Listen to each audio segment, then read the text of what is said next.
Your Excellencies, distinguished guests, ladies and gentlemen, we are very pleased to have you here, and I want to offer you all a very warm welcome to our virtual audience as well. Welcome to you. In this edition of the Women's World Majlis, taking place during Expo 2020 Dubai's Food and Agriculture Livelihood Week. During this week, we will take a focused approach at the Women's Pavilion. We will look at this issue through a gender lens. And this is because the UAE's leadership has dedicated itself to mainstreaming gender across every thematic week at Expo. So this week, when we're talking about agriculture, livelihood, food security, we want to understand what this all means from the lens of women's access, women's participation, and their leadership. This, for us, is very important. We believe that if we want to tackle any of those issues, we need to look at it from a gender lens. We are, at the end of the day, 50% of the global population. And if we don't have equal access, if we don't have equal opportunities, if we don't have the right to be in leadership positions, then the issue that we're looking at, whatever it may be, will not result in the right approach or will not lead us to the right place that we're going to get to. So for today, I'm pleased to welcome you all to today's Women's World Majlis session titled From Farmer to Boss Lady, Developing a Gender-Equitable Agricultural Sector. And we have a treat today. We have two panels in store for you, which will cover the breadth of women in the agricultural value chains. They will discuss the pervasive obstacles that stop women from thriving in the agricultural sector, in the global south, and beyond. We're also very pleased to welcome our moderator, Dr. Susie Newman, head of the International Development at the Institute for Plant and Food Research in New Zealand. Dr. Newman holds a PhD in plant science, post-harvest physiology, and has a wealth of on-the-ground experience in Africa, South Asia, and the Pacific. She leads a highly skilled team that is on track to double its portfolio of horticultural, sorry if I'm mispronouncing, and seafood sector projects in the next few years. Please join me in welcoming Dr. Susie Newman as she takes us through this panel.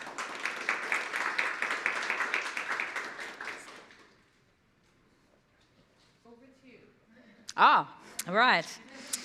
Kia ora, and welcome to today's Women's World Majlis, titled From Farmer to Boss Lady, Developing a Gender-Equitable Agricultural Sector.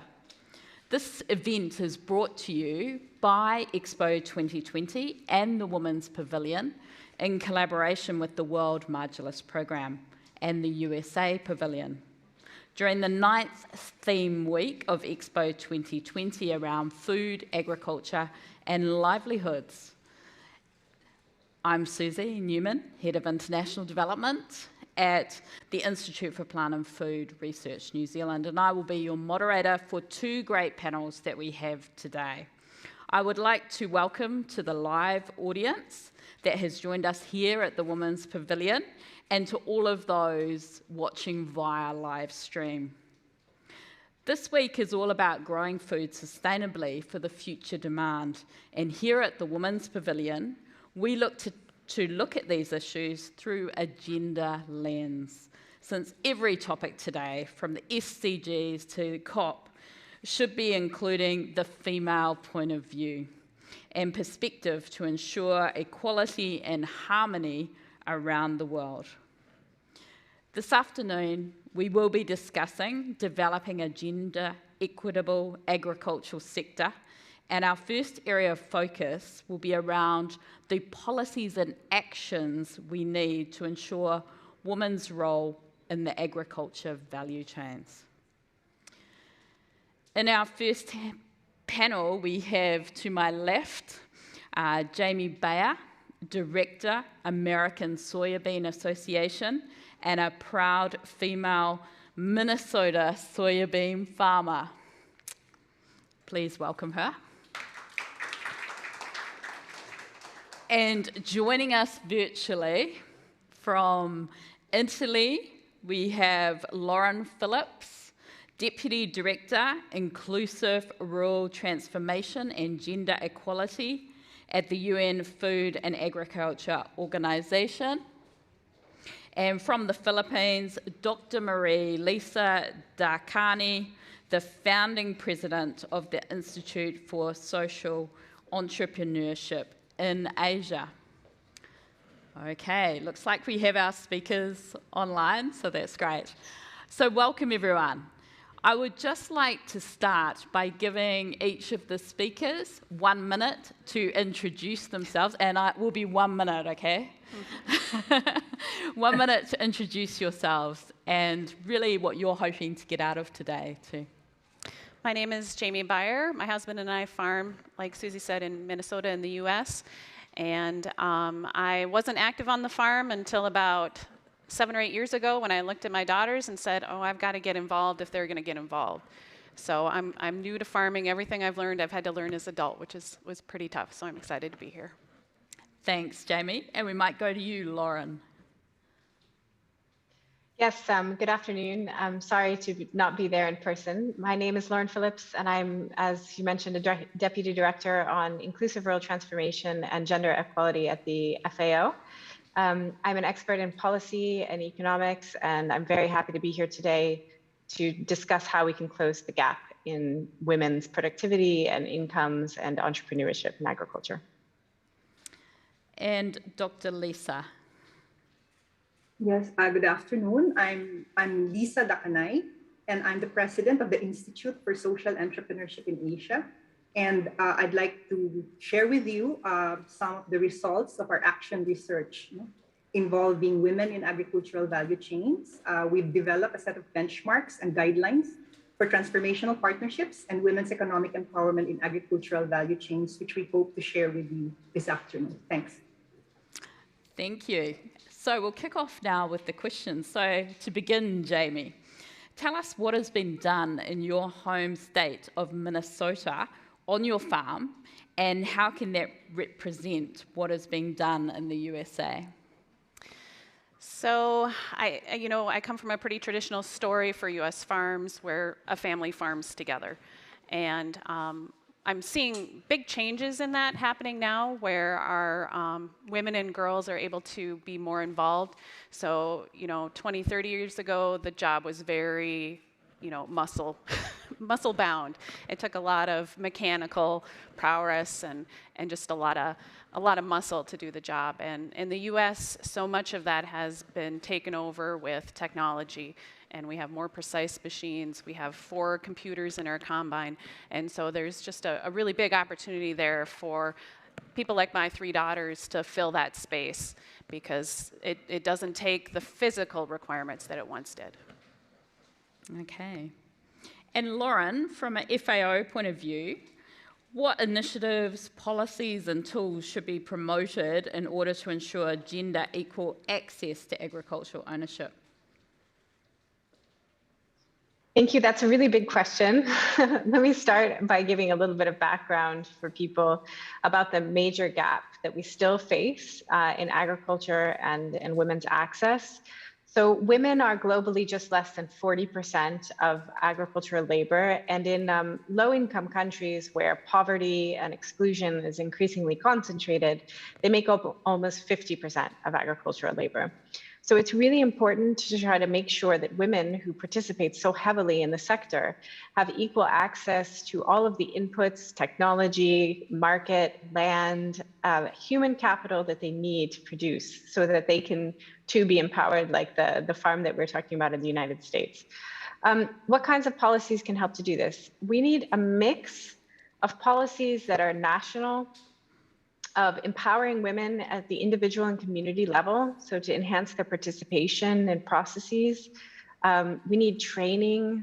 We need all sorts of formal and informal institutions and norms to change, to include women, to build programs and projects which really focus on making sure that women are advocating for themselves, sitting at the table, and included in processes of economic transformation. I'd love to say more about each and every of those things, but I don't know how much you want me to say at the outset. That's great. So what have you seen as some of the key barriers to ensuring this type of equality? Yeah, I mean, there's a lot of barriers. Women tend to have less access to land, less secure access to land globally, and that's obviously a major constraint. In some countries, right, the gap is that more than 50% of land is solely farmed by men, okay, across especially sub-Saharan Africa, but not only, right, in many developing countries. Land is a major problem. Another major problem is access to credit. In Nigeria, for example, women have 25% less access to credit for agriculture than men do. That's a huge gap, which affects that 50% of women who are farmers from making their fields and their farms or their pastoral systems, their fishery systems more productive, and for generating more income for themselves and their families. There's also gaps in digital access. So globally, women are 20% less likely to use the internet. And also in some countries, the gap of women who own mobile phones, for example, is much greater than 10%. And finally, we see that, in fact, because of all of these issues, but also because of deep-seated cultural norms, practices, et cetera, women are more likely to experience food insecurity. So COVID has increased food insecurity globally, but 10%, women are 10%, have been 10% more affected by that food insecurity experience than men. They tend to feed first their male partners, their children, and they themselves will sacrifice their own food security for others. So there's a very complex set of variables that affect the fact that women have this big gap in reaching the same levels of productivity, income, profits, and empowerment eventually than men. And going to you, Dr. Marie Lisa, in the Philippines, your organisation launched a set of benchmarks for transformational partnerships and women's economic empowerment in agricultural value chains in 2020. Could you tell us more about your company and about how these benchmarks could empower women farmers? Yes, thank you. The benchmarks for transformational partnerships and women's economic empowerment in agricultural value chains is a set of standards, if you may, that we put together from the best practices, the study of best practices that we've seen have empowered women, small-scale producers in agricultural value chains. No? So they're composed of 8 principles. And I would not be able to share with you the 8 principles, but I will just share with you some. In agricultural value chains in developing countries, women participate but actually are invisible. They are usually attached to their to their husbands, no? Their appendages to their husbands, or they're part of unpaid family labor. So actually, it's important that if we are to engage women in agricultural value chains, they need to be first recognized as stakeholders, and they need to have access to all the resources needed. But apart from that, I think they need to have control over seeds.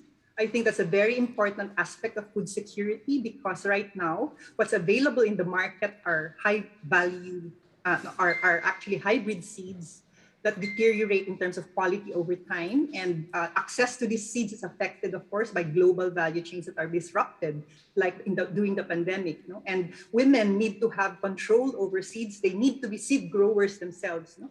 They need to be seed growers of open pollinated varieties of seeds. So one of the benchmarks is about community-based innovations and appropriate technology that would engage women as stakeholders in agricultural value chains, and this is one of them. Of course, because women in developing countries who are in agriculture are part of the poverty sectors, they need to be empowered, they need to be enabled, and we see that inclusive businesses and social enterprises, which are actually the mission-driven businesses, no? They need to be incentivized and supported by governments to actually become enablers of these many women in agriculture and agricultural value chains that are not just the women entrepreneurs. No? The women entrepreneurs are the better off women, but most women in agriculture or food producers are actually in poverty sectors who need to be organized, enabled, have access to resources to be stakeholders in this agricultural value chain. Thank you. Going back to you, Jamie, I understand you did not see yourself going back to Minnesota after college, but has allowed you to work closely with your community and see the multitude of professional opportunities for young people in the agri-industry. Can you tell us more about that? And also, what do you think your daughters think about the industry? So on our farm, we grow several different crops. We've got alfalfa, we've got sugar beets, we've got corn and soybeans. And each of those crops has opportunities. They have organizations and cooperatives associated with them. And so it's been a unique ability or a unique experience to try to find, you know, kind of a niche where you can get involved as a woman in policy between those different crops. So soybean has been one of those avenues for me, and I worked in higher education, and so I was in an academic setting where it had a lot of leadership opportunities, but in agriculture I've actually received more leadership training and communications training than I ever did in the academic setting, and it's because there's such a need for it. And so if women farmers can get sort of linked up with those organizations, it's a great way to meet more people and network, build those skills so that when you get to that next level of leadership that you've got the skills ready to go. You know, you can make a speech on a cue, or you can do a toast, or whatever it needs. And so getting people in the pipeline to be able to fill those spots is really important. As to what my daughters think, they know I'm gone a lot. You know, it's unfortunate, but it does take time away from the family. And so I have a great husband and great grandmas that fill in, but they know what I do and they know that it's important. And so they're usually mad when I come home. And do they kind of see a future in ag industry? So we've got 3 girls, 16, 14, and 13. So we're right at peak teenage attitude right now. And I, you know, we've got one daughter that's kind of interested in marketing, so we're always trying to expose them to the different sides of agriculture. They can all run the equipment. They understand what planting and harvest is, but we've exposed them to like the stock market to get them to understand the risks of making those gambling sort of decisions, and there's definitely potential there. And Lauren, turning to you, I understand that you participated in Expo 2015 in Milan, Italy, where the theme was Feeding the Planet, Energy for Life. What are the major changes that you can tell us about 7 years later in Expo 2020? Yeah, thank you. I think in this particular topic in women, we're further along in knowing what the constraints are to women's full participation, leadership, and to closing those kinds of gaps that I mentioned. The FAO published a report called The State of Food and Agriculture in 2010-11, which named some of the gaps in productivity and in GDP growth that were created by women not participating fully. And there was also a call to have better evidence and data about women's role in agriculture and what were the gender gaps. And I'm happy to say that the data has become much better. There has been major efforts to track women's access to land, for example, as part of SDG 5, which focus on women's equality. There's been a major effort. There's an index, which I really would encourage everyone to check out, called the Women's Empowerment in Agricultural Index, which helps to sort of measure women's empowerment in the sector across, 5 different areas: their production, how much they can control their incomes, resources, how much time they spend. I mean, another factor, which maybe speaks to Jamie's point about being away a lot, is that, on average, women tend to work 2 to 2.5 hours more a day than men in agricultural sectors, right? So they work longer hours, they use more of their free time for production. And of course, leadership, which is really important, as Jamie was mentioning too, to have opportunities for women to lead their cooperatives or their organizations. And all of these things are now better documented, there's better research, and there's been good progress on a number of areas. So you're confident that going forward that we'll have really good data to be able to measure the change, or is there more work to be done in this space?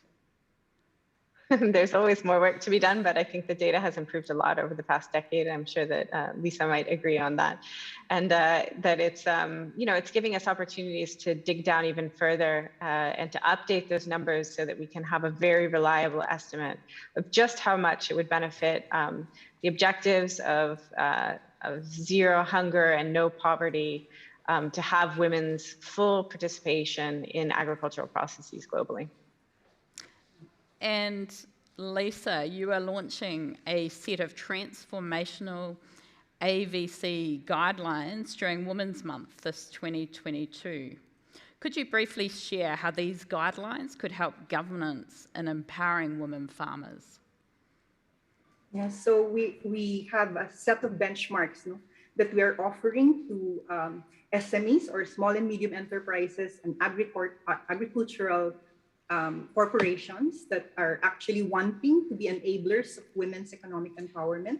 And what the agricultural value chain guidelines is all about is they are a set of policies and incentives for social enterprises, inclusive businesses, and agricultural value chain actors, to actually work together to empower, enable women in agricultural value chains. So one of the key aspects of these guidelines is providing incentives to social enterprises as well as inclusive businesses, as I said, because poverty and inequality are the stark realities in developing countries. When you talk about agriculture, the women there are really poor.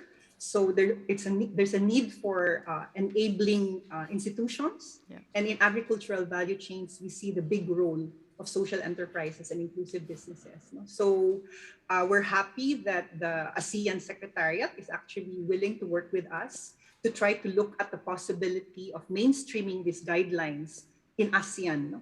And we're also working with the Department of Agriculture, for example, in the Philippines, to look at how these benchmarks can be practiced in agricultural value chain programs of the department, as well as the Department of Trade and Industry also in the Philippines.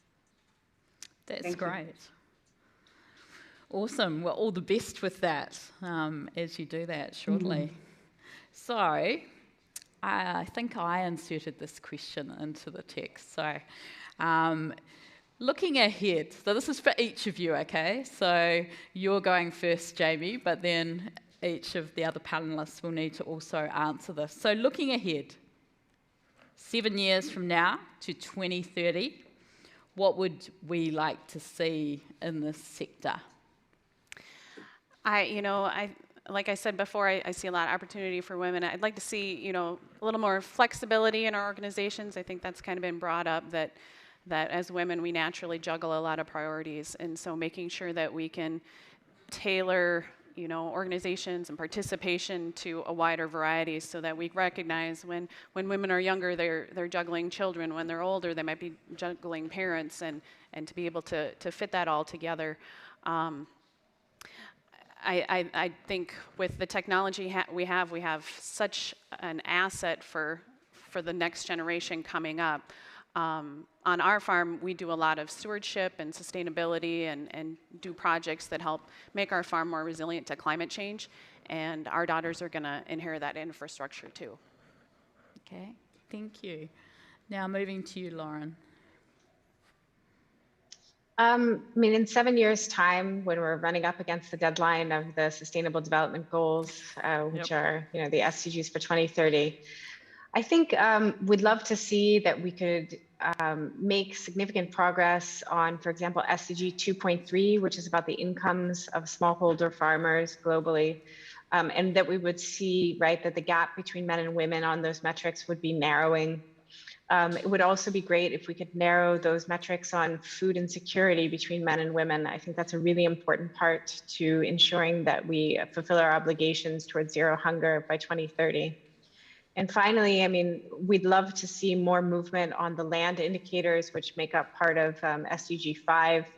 I think that's a really important factor in driving the gap in women's agriculture. Okay, and Lisa. Well, 7 years from now, I would like to see women in agriculture no longer being invisible, but recognized as stakeholders in agricultural value chains, and becoming, benefiting fully from agricultural value chains, not only as producers of food on the ground, but actually they move up the value chain as processors, as marketers, so they are actually recognized as stakeholders in the whole value chain, not just in production. And I think unpaid care work is one of the major constraints that women in agriculture face, so that even agricultural value chain programs that engage them fail sometimes because unpaid care work gets in the way. So I think an inclusive care economy that would actually address unpaid care work would really do wonders in terms of helping or assisting the process of enabling women in agriculture to become real stakeholders in agricultural value chains. Thank you. So this is what we would like to see in the future in the next 7 years. But I might just ask each of you, what is going to be your real focus in ensuring that we're going to get there? So starting with you, Lauren. I mentioned the report that FAO produced in 2010, 2011 on the status of women in agriculture, and we're updating that. It will be ready for to share next year, and I'm really looking forward to seeing comprehensively whether or not we've moved the needle on any of these areas, what has worked in agricultural programs, as Lisa was mentioning, and where the gaps still are, so that we still have some time before 2030 to make sure that we address the large gaps that still exist. I think that ensuring that women are empowered to participate, advocate for themselves, work on policy processes is a hugely important part of ensuring that these gaps are closed. Okay, and going to you, Lisa. What's the thing that you're really going to focus on? Yes. So yes, as I said, we developed this set of benchmarks and guidelines for transformational partnerships and women's economic empowerment in agricultural value chains. So we have developed a set of scorecards for SMEs as well as corporate agribusinesses who are interested to become enablers of women in agriculture. So we're hoping that this can be mainstream. This can be the standard that all SMEs and corporations involved in agricultural value chains can actually adopt. And of course, mainstreaming the guidelines in governments. We're hoping that ASEAN can really make a difference, and ASEAN governments can actually demonstrate how these guidelines working to enable and support as well as incentivize the benchmarks can actually make a big difference on the lives of women in agriculture. Thank you. And coming back to Jamie, who's in the room, what's the one thing that you're really going to focus on to make this future happen? I think, a conversation like this in the Women's Pavilion is very meaningful and appropriate. My personal goal is to get on those boards that aren't just set aside for women, make it into those big boy rooms, be there. This should be in the People's Pavilion in 7 years. Sometimes as women, I can say, because I've been in enough sort of organizations where this happens, sometimes we get into our own little women's whatever and get sidelined, and then we miss out on some of those mainstream happenings. And so it's important to do this, to strategize this way, but it's also important to bring that into the general populist boards too. So that's going to be your focus, is really getting out there on those boards? Yep. There was There was an author that came out with a just say yes. She did just whatever people asked her, she said yes that one year, and I did that one year, and it led to some really amazing opportunities. So I think as women, sometimes we hold ourselves back. I can say as farmers too, you know, when I put together the bio for this event, you know, it's this long. It's really short. And I think as women in agriculture, we sell ourselves short when it comes to all the skills and knowledge that we have. You know, it might not be a list of degrees or a list of fancy conferences that we've been to, but we're accounts payable, accounts receivable, human resources, marketing, we're everything all wrapped up in one. And so making sure that we recognize that in our colleagues. All right, so thank you all for your insights and interventions. I've really enjoyed this conversation. And we have more to come from our second panel. So thank you to Lauren and Dr. Lisa, for your virtual presence, and Jamie for sitting here with me. I would like to invite you to take a seat in the front row, and for the in-person speakers to come and take your seats on the stage for our second panel this afternoon. So it's actually going to take... Yeah.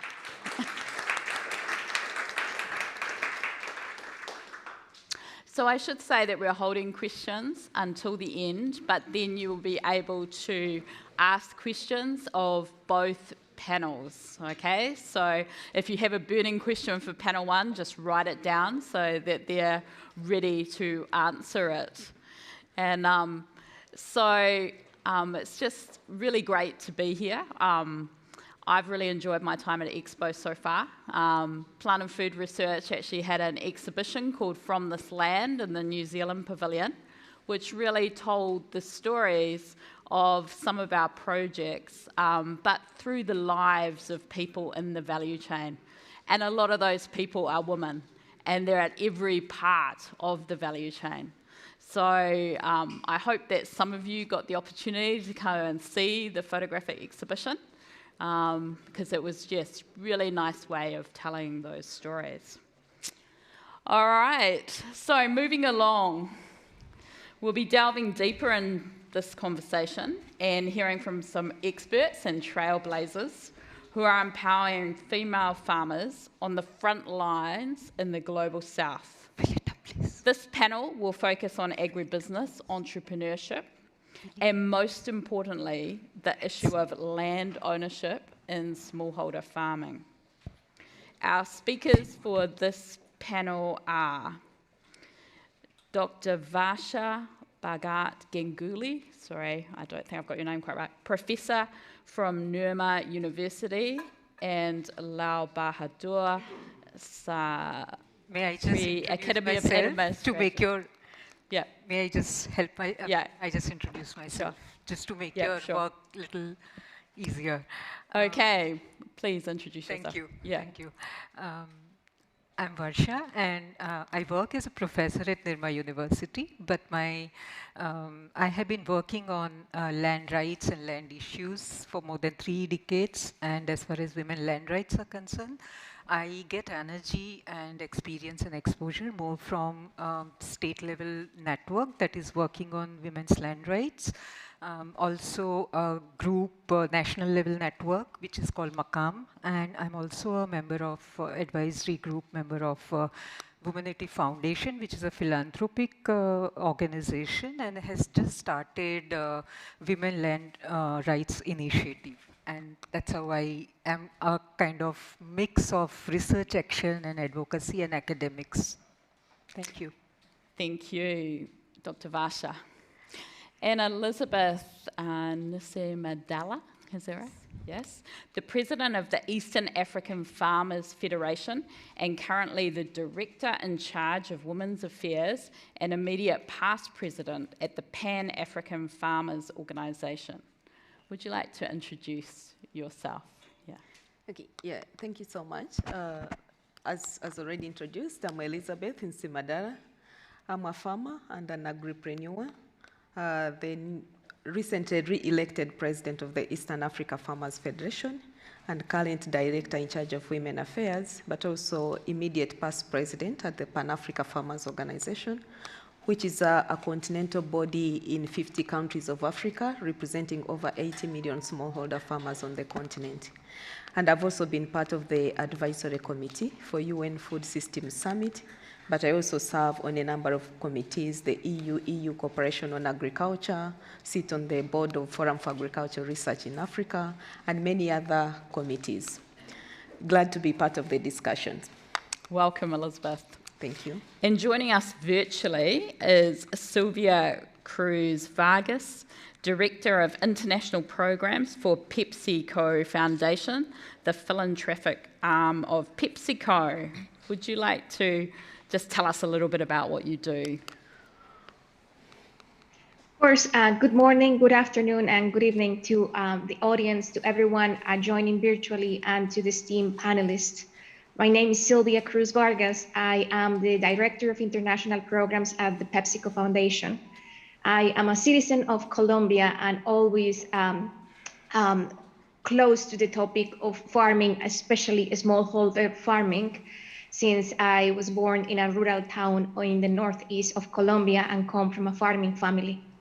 I'm delighted to join you from New York City today to discuss a topic that is very near and dear to my heart, and a program that we have been enabling since 2018 in a partnership with CARE, a humanitarian organization called She Feeds the World. Thank you for having me. Thank you. So to begin, Elizabeth, as a smallholder farmer and advocate for smallholder farms led by women, how prevalent is the issue of land ownership in your field? Yeah, thank you so much. Maybe to take you back to what I do, I'm a banana and coffee farmer, but on the agripreneurship bit, I add value to the bananas and produce banana wine.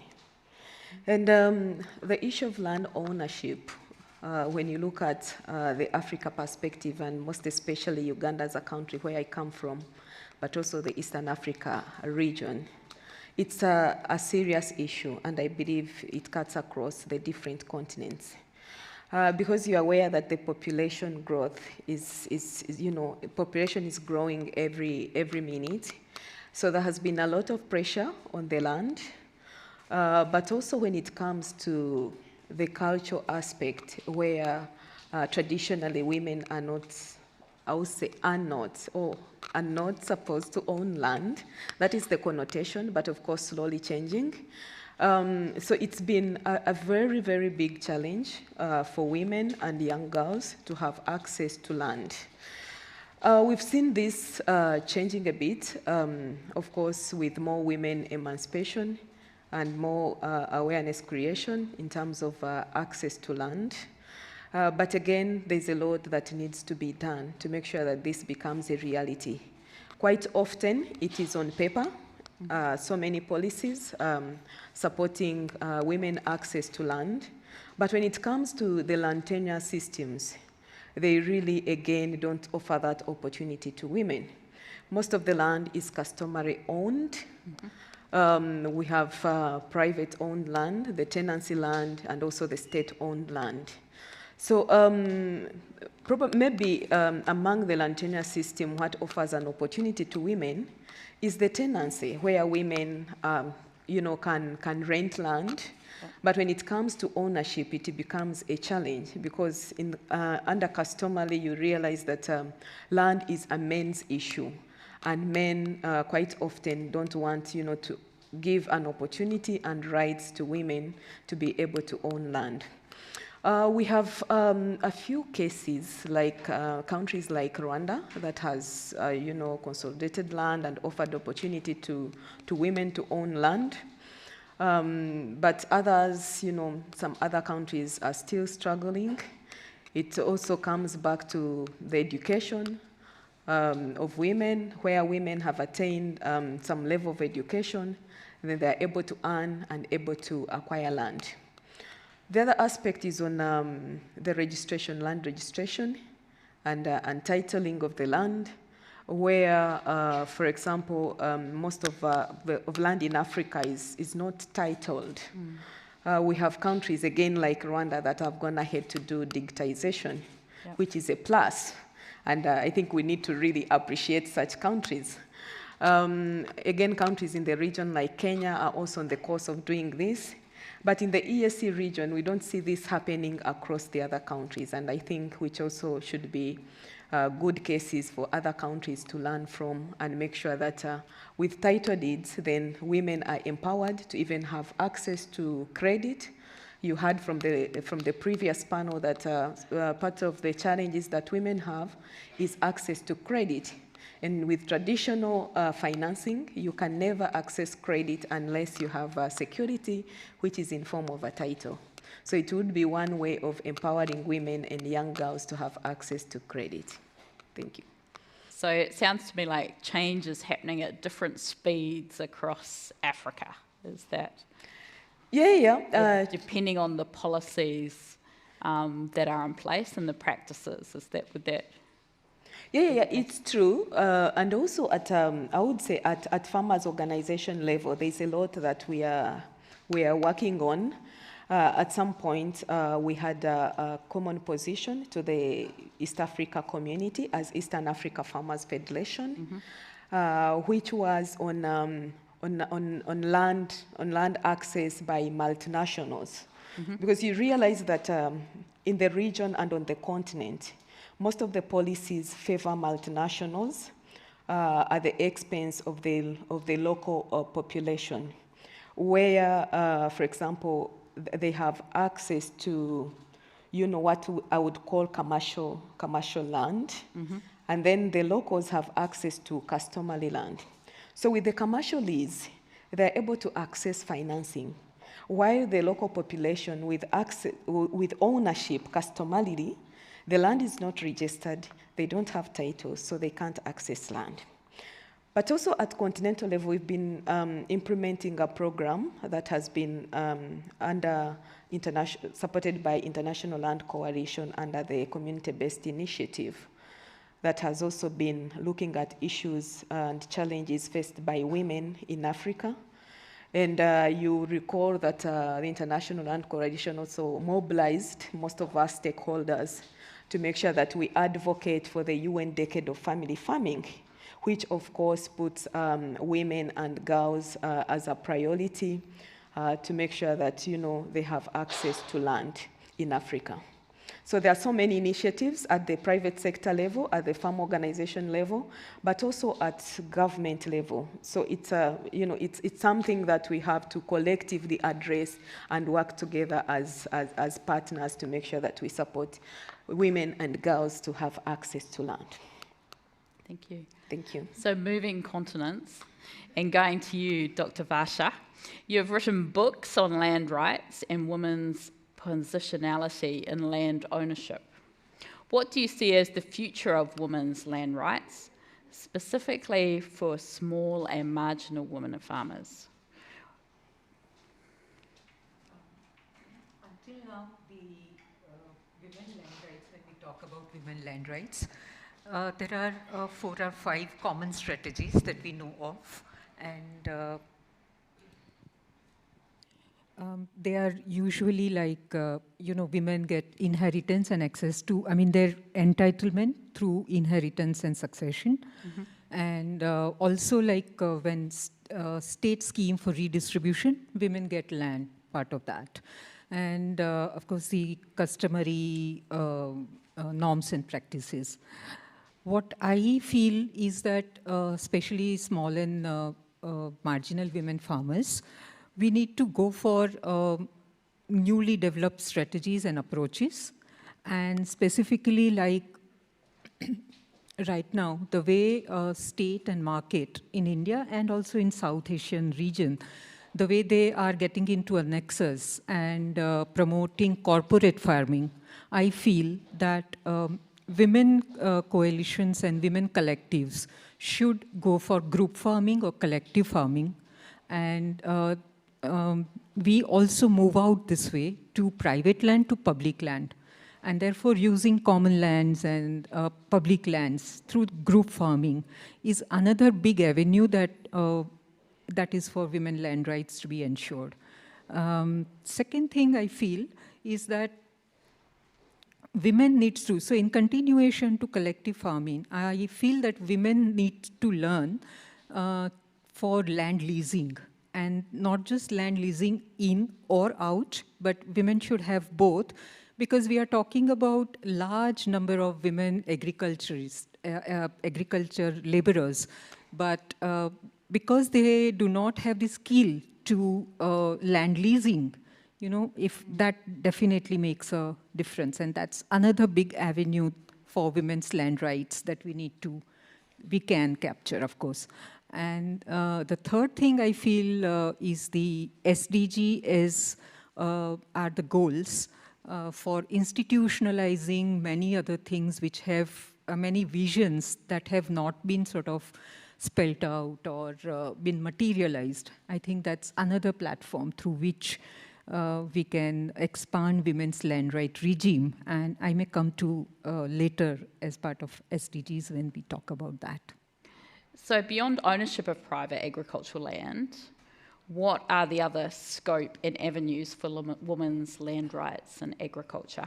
Right. So when we say women's land right, other than ownership, we really can expand rights regime. And when we say rights regime, one is, of course, ownership. Another is women more need to have access, control, and management to land, and usufruct rights. So women have been using as users. So the users' rights need to be recognized in its real form. And so therefore, whether it is customary or whether it is only as users, and not just women in agriculture, but women access to land in various ways. And so public land, forest land, and especially with reference to India, now the Forest Right Act, which has been introduced in 2006. Many women are able to access individual forest right for cultivation of land, and plus community forest right for conservation of forest, of course, biodiversity, but also to get food and nutrition and sustainable food in that sense. And so there are various verticals that can be sort of expanded for women's land rights. Okay, thank you. And finally, Sylvia, can you elaborate on PepsiCo's initiative, She Feeds the World? What does She Feeds the World do? And how does She Feeds the World work to close the crop gap and eliminate structural barriers to gender equality in food production? Absolutely. Thank you once again. First, let me try to dimensionalize for the audience who we are at PepsiCo and the magnitude of our agricultural footprint. We source over 25 crops from over 7 million acres across 60 different countries. We rely on a sustainable planet to grow the ingredients that go into each of our products. But at the same time, we recognize the responsibility that we have with different supply chains and value chains. We at PepsiCo have a sustainability strategy called PepsiCo Positive. More than a strategy, it's an ambition. It's an ambition to transform the way in which we grow and create value in different supply chains. But that growth and value comes with equity and comes with responsibility. Today, I am part of the PepsiCo Foundation, the philanthropic arm of PepsiCo, and as part of our overall pillars, we provide economic opportunity and empower women in supply chains. How this all connects is through the creation of a program called She Feeds the World.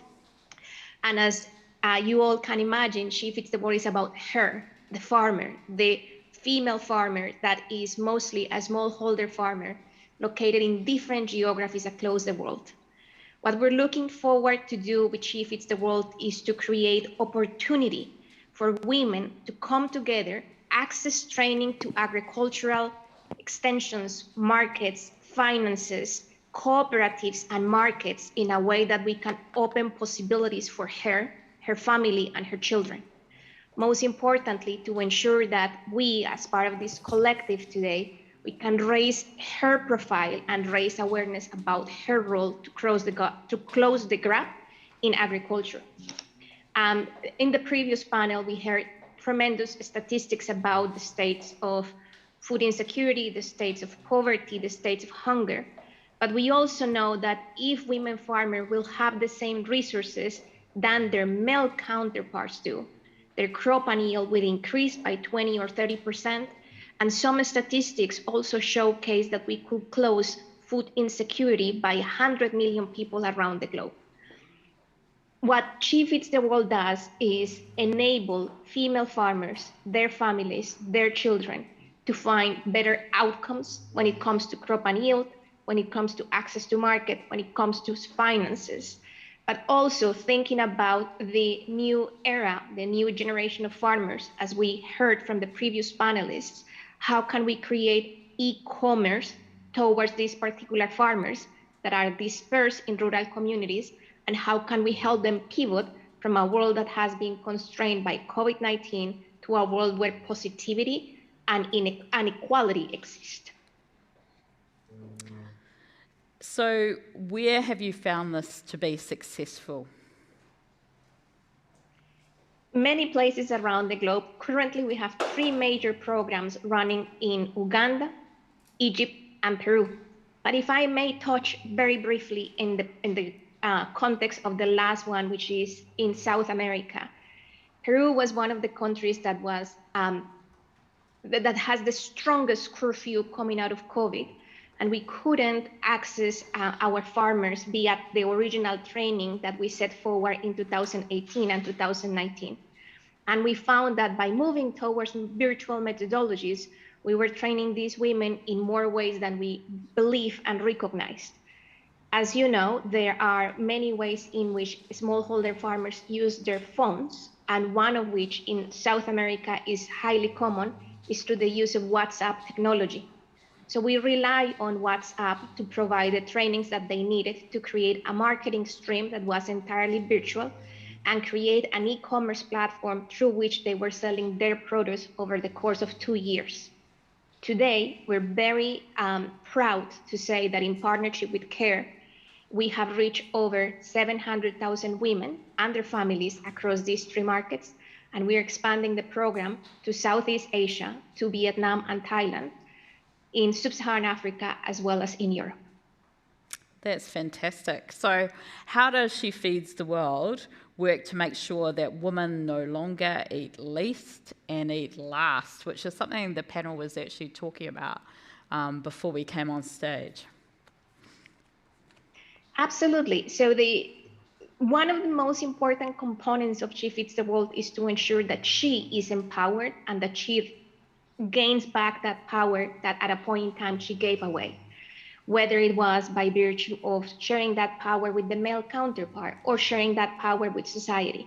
But in this case, what we set forward to do was to ensure that she was confident in telling her stories, in continuing her journey, and in advancing her farming practices. Stories such as 40 women in Uganda that are program participants ran for office. And this was not about whether or not they were win that particular movement, but that they were empowered enough to run for office and be able to feed themselves, feed the children, sell their produce, and at the same time think about new endeavors so that they could open their revenue stream. In addition to that is also how we can create a collaborative gender empowerment program in which we also train their husband and their children to ensure that they can support her and their journey to understand how she can be even better at what she does on a daily basis. And last but not least, is equally important to recognize the role of the tribe. And I think that other panelists referred to this in the prior panel, how the group, the collective of women that are receiving this training is able to benefit as a whole, to at least benefit society, and at the same time create a ripple effect to feed themselves, feed their families, and feed the future. Thank you. So going back to you, Dr. Varsha, how do we strengthen linkages from women's land ownership to achieve sustainability in food production? I feel so when it comes to sustainability and food production, of course, somehow in the given parla, we feel that women's land rights, women's land ownership for agriculture is a precondition. And so therefore, I am repeating that, women need to go beyond and expand rights regime and increase access to land in terms of leasing in and leasing out land. That's first thing. Second is that start using digital platforms that are coming up. And especially Indian government is into making of a lot of data and data on agriculture. And I feel that data should have engendering based. So we get disaggregated data on women's land ownership and women's contribution to agriculture and agri-economy. The third vertical is use of digital platform in terms of awareness and further accessing the market. That's the most important part of it. And so therefore, these are the strategies to sort of, not encounter, but yes, strengthening the link with existing market in terms of corporate farming and so on. They have become very invasive in that sense. So withstanding all these pressures, I think itself is a good step towards that. Thank you. And may I? Oh, yeah, sure. Yeah, sure, thanks. And I think, when we talk about resource equity, one of the most important part is to strengthen networking among various platforms who are working on women land rights and also sustainable agriculture. And so Elizabeth was referring to International Land Coalition. And so, for example, I'm also associated with state-based and national-based networks of women working on women and land rights and rights of women farmers. Some such networks need to be strengthened further. And so it just doesn't become, subnational or national, but cross-learning and sharing among these various platforms and networks makes also a lot of other differences. And the last one, not last in that sense, but yeah, I would definitely suggest that we all should start working towards SDGs and engendering of SDGs, especially SDG 15, which is life on land. And so therefore, there are specific targets like 15.1, 2, 3, and A and B, where a lot of scope is available for engendering them. And we need to further those targets. So let's start that dialogue and building up advocacy. And therefore, advocacy, action, research, academia, everything has to go together to enhance and take the women's land right further. That's how I look at it. Thank you. And Elizabeth, can you also elaborate on this? So the connection between women's land ownership and achieving sustainable food production. Okay, yeah, thank you. And I think one most important thing is really to look at women empowerment. Women empowerment through, of course, awareness creation and, offering them education. Because I believe there is no shortcut from farmer to boss lady. If I was just a farmer in Bushane, with no education, with no leadership position, I don't believe that I would be here in Dubai speaking to the world. So there are some ingredients that we really need to think of if we are to, to transform women farmers into boss ladies. And education is very critical, but also capacity building to develop skills in leadership, not only in farming, but also in leadership, to be able to represent voices of other women farmers that don't have such an opportunity. Then we also need to get everyone on board. And as in get everyone on board, because everyone has a role to play in terms of, supporting women.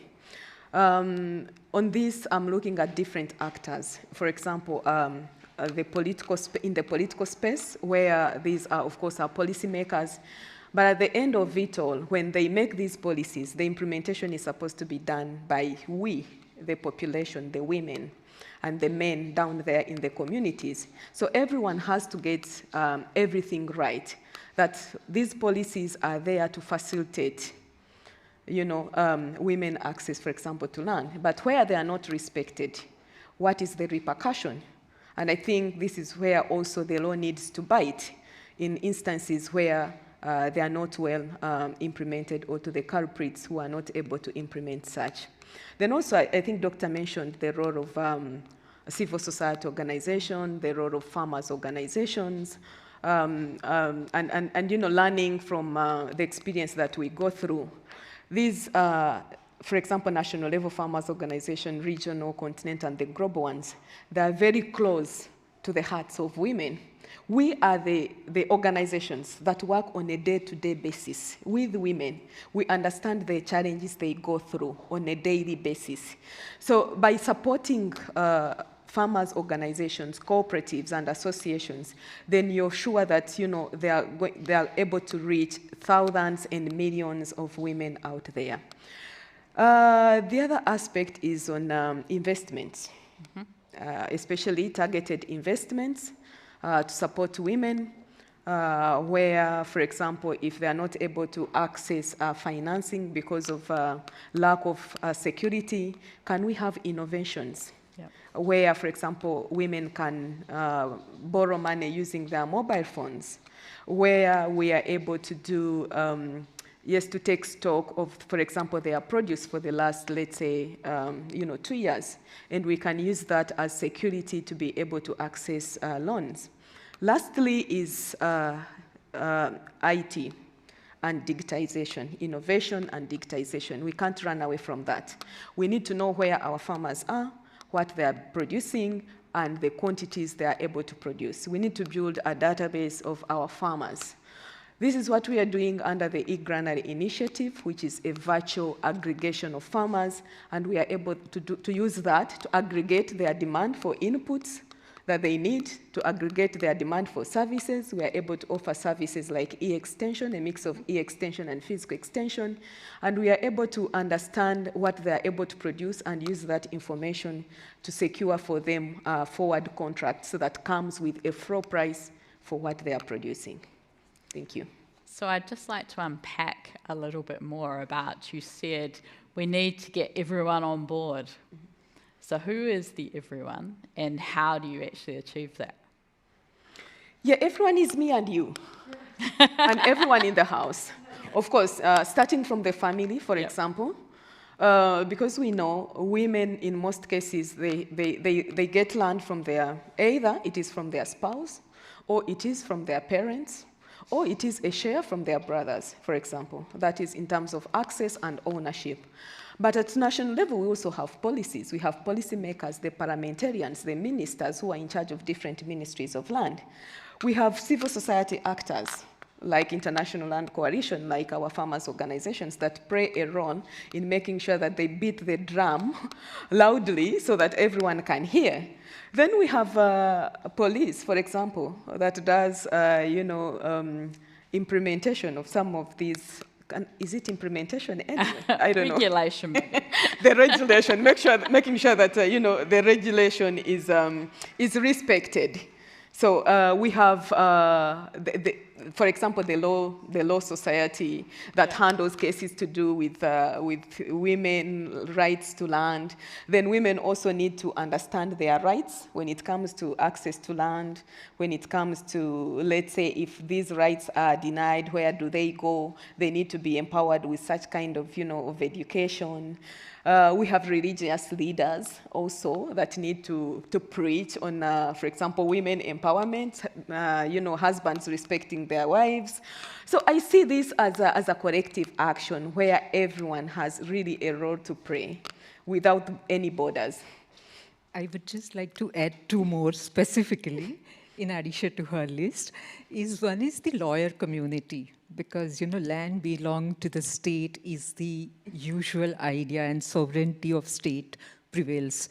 And I think lawyers need to teach women how to make contracts for, land leasing, or at least fighting against the invasive laws like land acquisition and land grabbing and so on. So protection of land is also very necessary, and it's a very important strategy.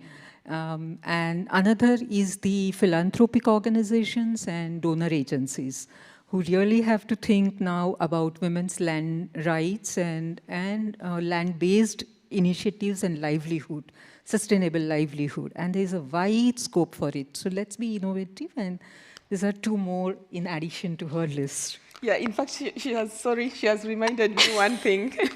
I think Sylvia, feel free to jump in if you would like. There's need to really protect agricultural land. With the recent population pressure on land, we are seeing most of our peri-urban land being turned into real estate and development, which is really a pressure on agricultural land. So this is where we also need policies on agricultural land. Yeah.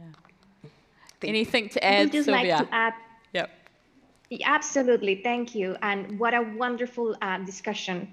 I would just like to add something that at times we give for granted, which is the use of one's platforms and forums like this particular forum, conferences, events, summits, etc., whether those are in person, whether those are virtual, to have such kind of discussions that enlighten the world about the role of the female farmer and what her valuable inputs are to close the gender gap in agriculture.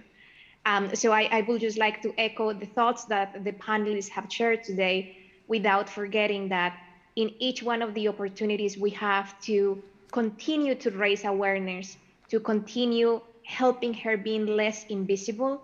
We should continue to strive for that particular foresight, and as a collective and as a tribe, continue to help her being empowered where she is today, making sure that she is already a boss lady and not only a farmer. I think we'd all agree on that, right? So I've got the same final question for all three of you again. So looking ahead 7 years from now to 2030, what would we like to see in this sector? And I might start with you, Elizabeth. Come again? I didn't pick it correctly. Sorry? I didn't pick the question. Oh, okay.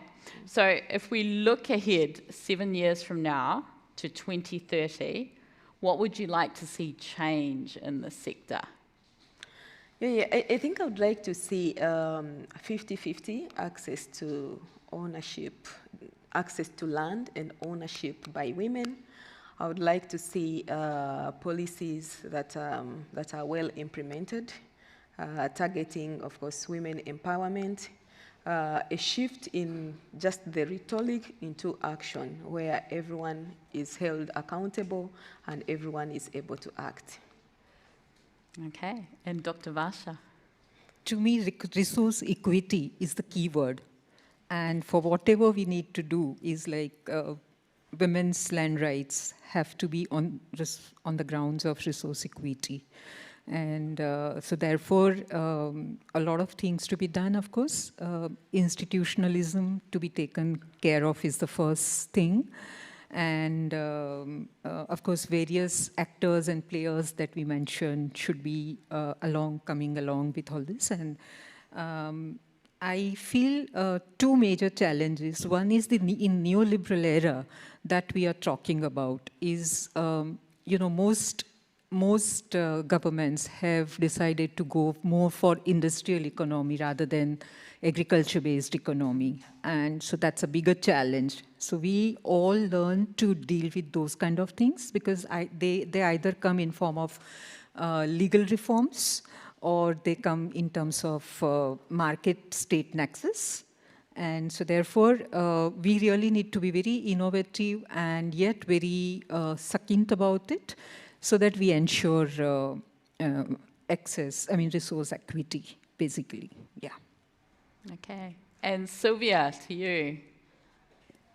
Absolutely. I would like to see in 7 years from now that we have reached equality and that we have normalized this discussion so it's no longer a topic of discussion, that we can continue talking about the importance of the smallholder farmers around the globe, the values they bring, and the tremendous asset that they are for society writ large, without need to talk about gender, that we have normalized her role and his role as equals.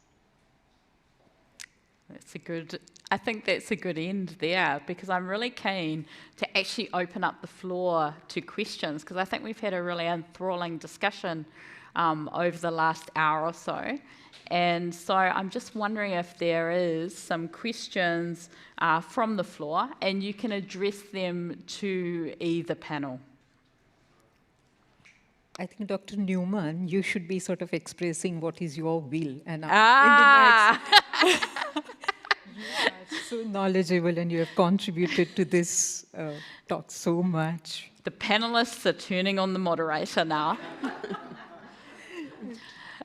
I will answer that question. Oh, sorry, we'll go for a question from the floor, and then I will finish on that note. So this question is for Dr. Varsha and Elizabeth as well.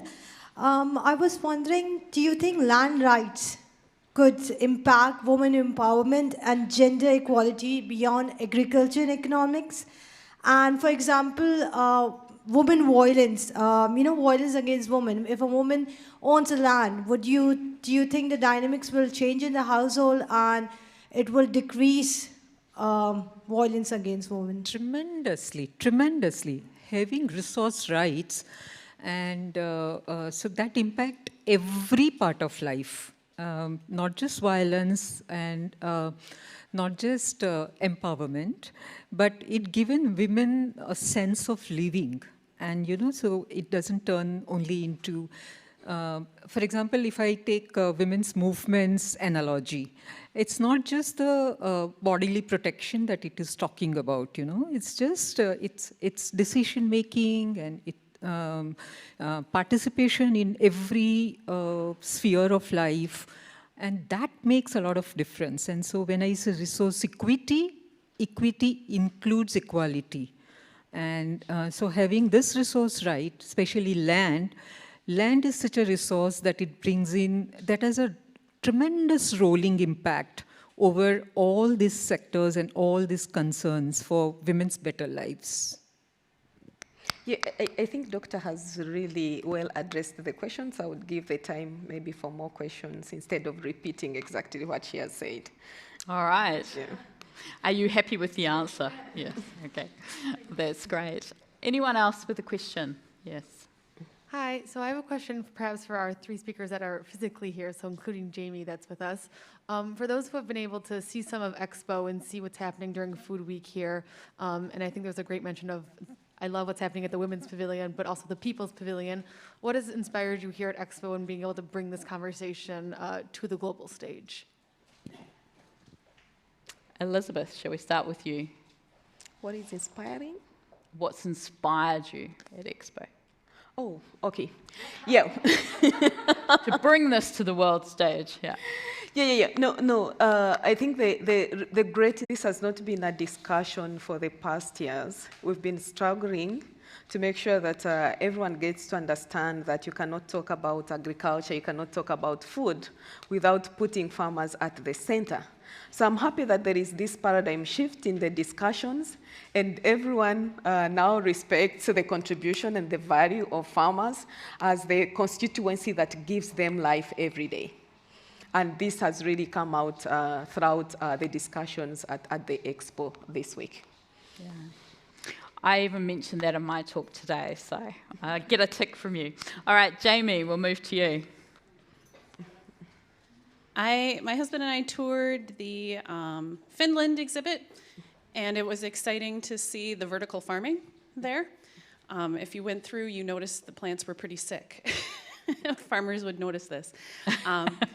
But it is an interesting time to be in agriculture because it probably was pretty invisible for a long time, but it seems like everyone's hyper in tune to it now when we talk about the climate and sustainability and what these different crops bring. Specifically when I see the crops like in the Finland exhibit, when we see the vertical farming, it reminds me that scale is so important and that vertical farm can feed so few people. But together across our countries, we're feeding everybody, and as we see more folks moving to urban areas, the pressure gets put more and more on us to make sure that we're producing what everybody needs to keep going. Thank you, and Dr. Varsha. I'm a firm believer of social knowledge and action, bridging gaps between the social knowledge and action at all levels. And so networking networking and advocacy is one of the very important vertical in that. And so therefore giving voices, cross-learning and sharing, they are so valuable things to do, the valuable activities. And I feel that I have researched and written books, and probably it will limit only to the readers of my books, and probably I work in a very subnational or national way. But I mean, attending this kind of international event is a wider reach out, and that is the most attractive part of it, that I am able to get through so many people at just one go. That's the fantastic feeling. And I think for me, one of the things that's really inspired me is, like, even if we look at this panel here today, is that we all come from different backgrounds, different walks of life, and have very different perspectives on things, I'm sure, if we took this conversation for much longer. But we can all come together to discuss these really important issues and actually are so much on the same page. I think that is really inspiring. And I noticed in an earlier session today, which was on a totally different topic, that was also the case. It was just amazing just bringing all those different perspectives to the table. Yeah. Do we have another question from the audience? Yeah. Other panelists would like to add to online. The question. I'm replying the same question to the Oh, okay. I think she asked in the room because we're here. But we can extend if you would like. Okay. Who would like to add further? Sylvia, Lauren, Lisa?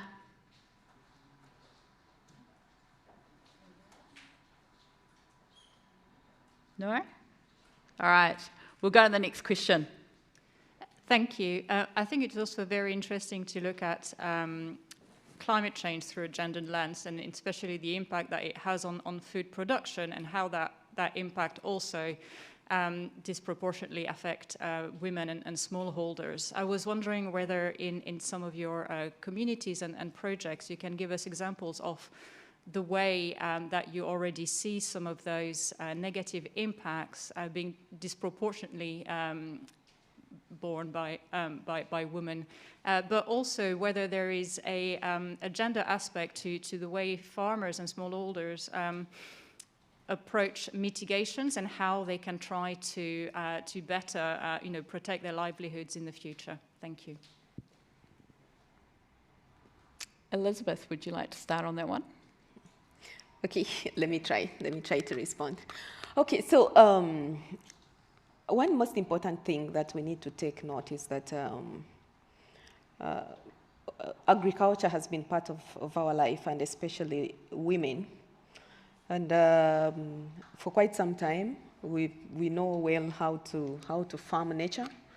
We know how to farm in using, of course, methods that are really a carbon sink. We know we've been practicing good agronomic practices.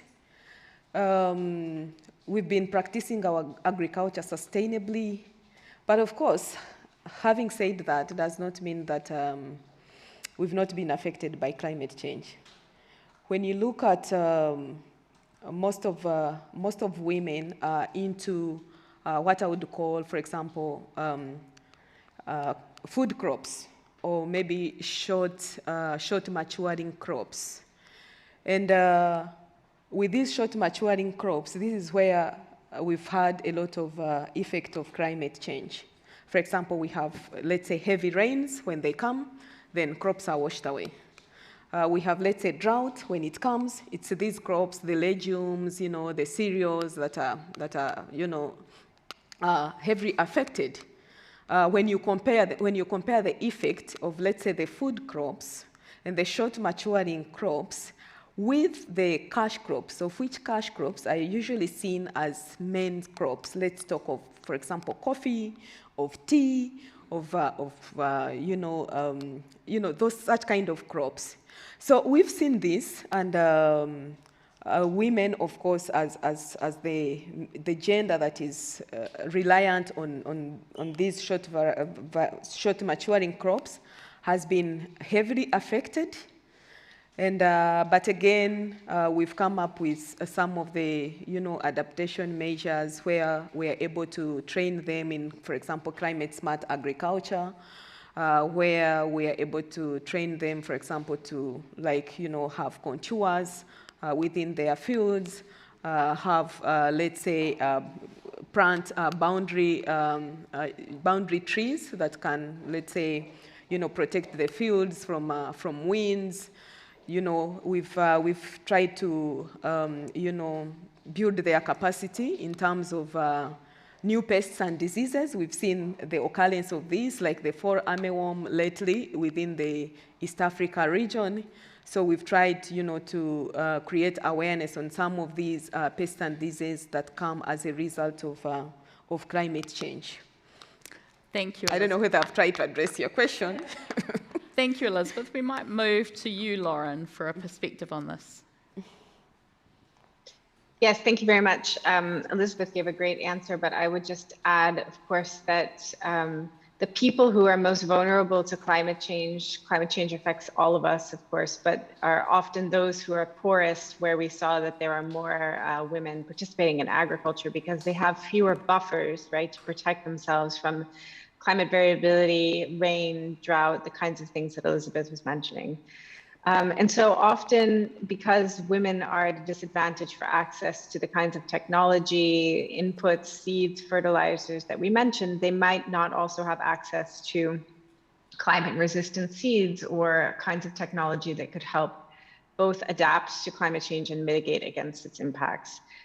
Additionally, I mean, the methodologies that Elizabeth was mentioning, like climate smart agriculture, obviously have a huge amount of payoff for mitigation and adaptation, but they could also increase that time burden that we were discussing on women, right? We're not sure that every kind of practice that's being utilized is actually supporting another important objective of gender equity and closing the gap in agriculture, which is ensuring that women have adequate time to manage their businesses and to maintain their families and to do all of the other, of course, jobs that we know that women do globally. So I think it's an important question, and that working jointly on women's empowerment and climate change is a really important strategy, but we always have to look at the pathways through which impacts occur and their sort of end results and outcomes. Thank you. Would either of our other virtual panelists like to add anything there? Maybe I can add something. Sure. Yeah. Well, in relation to climate change, because of the severe weather disturbances, we've seen, for example, in the Philippines, when typhoons affect vegetable crops.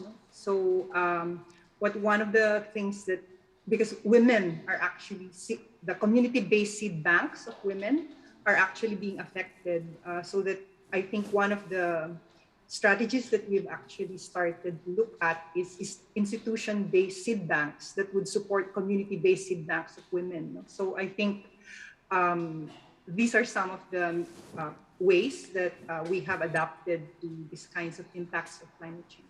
Thanks. All right, thank you.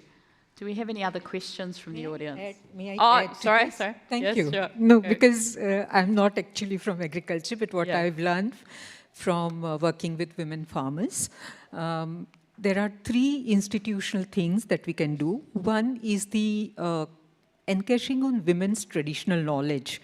And it's the entire value chain of agriculture. And women have great traditional knowledge to withstand climate variabilities. So that needs to be documented, widely shared, and so on. That's the first thing I can suggest. Second thing, and so therefore, in continuation to that, we need to build up on seed banks, and seed banks in such a way that all these climate resilient crops can be more and more mainstreamed. That's the second step. And the third, I feel, it's agriculture is also about, I mean, vis-a-vis climate variability, it is also about water management. And so therefore, rainwater harvesting and other better water management practices is the third step in this direction. Thank you, Dr. Varsha. Do we have one more question from the floor? Yes. Hi, good afternoon. Thank you so much for this panel, and Elizabeth, my good friend, and Marilisa from the Philippines.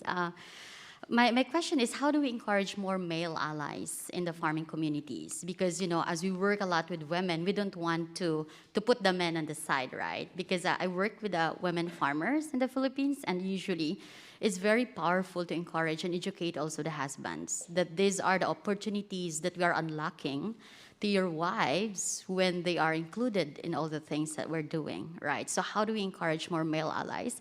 And second one, how do we better correlation that when we empower a lot of women in the farming communities, based on my observation, usually the women, when they harvest, they don't go to the market and sell first. They cook for their family. So how do we have a better correlation of smallholder farmers, women, and better nutrition at home? Because that is really necessary to build human capital, because most of the fishing and farming communities are also the most malnourished, right? So how do we encourage that? So two, male allies and better nutrition. All right, so two very distinct questions. So we've only got a little bit of time, so I'm just going to go to a couple of panelists. So Jamie, I'd like you, if it's possible, to address the first one around encouraging male allies. Well, it's not going to be a polished response. I work with a lot of men. I work with all men. And, you know, the way to be successful is through networking. And so you go where the men are. You know, if they're going out at night, you go out at night. You got to get your foot in the door, and you got to do what they're doing and be there.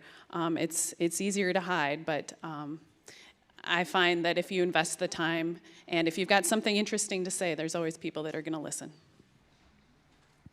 All right. Would anyone else like to give a perspective on that, just quickly, in terms of engaging male allies? Quickly. Sorry. Go, Sylvia. Yep.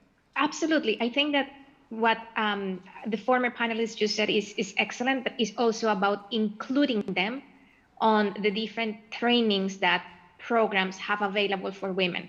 So one of the strategies that we have used across the different programs in which we are executing She Feeds the World is training men and the male children on gender norms, on helping them understand what their mother or their spouse go through, and making sure that they can relate to how to support her in that particular journey.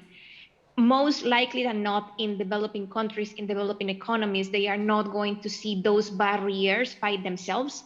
And we have been working in Islamic states, in very ultra-conservative settings, where we have seen a tremendous shift in behavior from those that are receiving the trainings to those that are not. All right, thank you, Sylvia. Yeah. And would someone like to have a go at the second question around nutritional and health? Okay, let me first add something on the first question. I think really we have to start, you know, it has to start from us.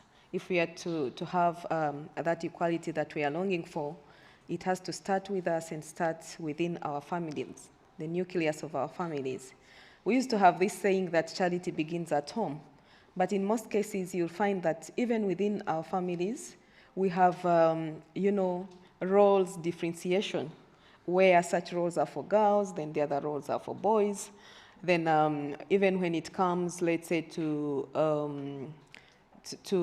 let's say, marketing or maybe attending workshops, it's the boys that go because they have time. The girls have to remain home, you know, preparing food for their families. So this awareness creation has to start with within the family, where roles and responsibilities are for everyone. there's equality in terms of roles. But also we need to create awareness and, have as many male champions as possible, so that it is these champions that are going to lead the talks. Otherwise, it will end up becoming a women thing. When you talk of gender, then everyone will be saying that is a women thing, women issues, and so forth, and more men would not want to be associated with such kind of discussions. But if we have men at the front line leading such discussions, then it will attract as more men as possible. Second one is on nutrition, and yes, Cherry, you're right. You realize that in most communities where there is actually food, availability of food, there is usually high malnutrition levels, more especially the fishing communities, the pastoralist communities, even the other, food crops, like, for example, where I come from, we're a banana growing region, but and the food basket of the country. But you realize that there are high malnutrition levels. And I think the challenge is on how to understand nutrition, so that people don't think that it's just having maybe one type of food. If it is milk, you just take milk only. There's need to have nutrition education where the population is trained on the different, nutrition advantages from the different types and varieties of food, so that it's a whole menu, not just one food component. Supplementing.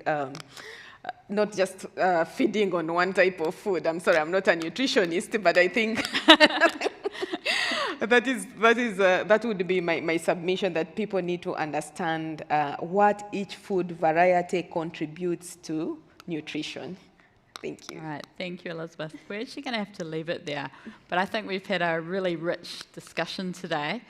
And I'd really like to thank all of you for joining in today. Our speakers will actually be around for a few more minutes, so if anyone in the audience would like to keep discussing any questions, I'm sure they'd be willing to do that, yeah? So thanks again to the USA Pavilion for co-hosting this session. We would like to invite you all to visit the USA Pavilion, the New Zealand Pavilion, as well as the Women's Pavilion exhibit downstairs. And thank you all for being a part of this event. You can find out more about upcoming events, as well as watch all previous World Majlis and Women's World Majlis conversations on virtualexpo2020.com. So please join us if you are here for the final Women's World Majlis during Water Week on March 24th. So thank you to the speakers. Can you join with me in thanking them, and thank you to you all. Thank you for having me here.